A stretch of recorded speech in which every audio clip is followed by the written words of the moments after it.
Les chiffres sont trop élevés et je veux les faire baisser. Les chiffres dont parle Rishi Sunak, c'est ceux de l'immigration. Ils ont atteint un niveau historique. 1,2 million de personnes se sont installées au Royaume-Uni en 2022. 557 000 en sont partis. Au total, c'est donc environ 600 000 nouvelles personnes sur le territoire britannique.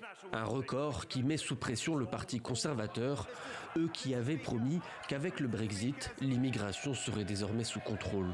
C'est leur 5e Premier ministre, leur 6e plan d'immigration, leur 7e ministre de l'Intérieur. Et après tout ce temps, tout ce qu'ils offrent, ce sont les mêmes vieux gadgets et les mêmes promesses vides. La majorité de ces nouveaux arrivants, pour les 2/3, sont des étudiants ou des travailleurs.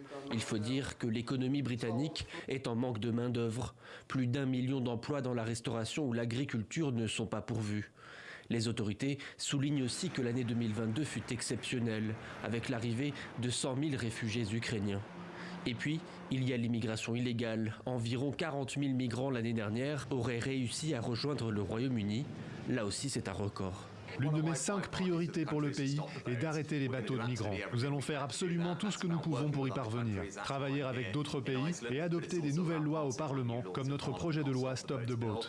Un nouveau projet, très polémique, expulsion rapide des migrants arrivés par la Manche, interdiction de la demande d'asile. Le texte est critiqué par les associations des droits de l'homme, le Haut Commissariat des Nations Unies ou encore l'Organisation internationale pour les migrations.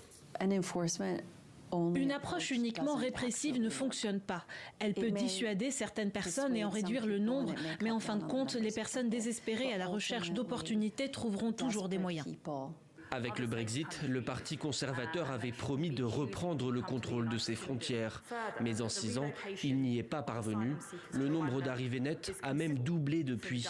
La ministre de l'Intérieur, Suella Braverman, promet de nouvelles mesures pour réduire le flux migratoire, tout en reconnaissant à demi-mot l'échec du gouvernement britannique.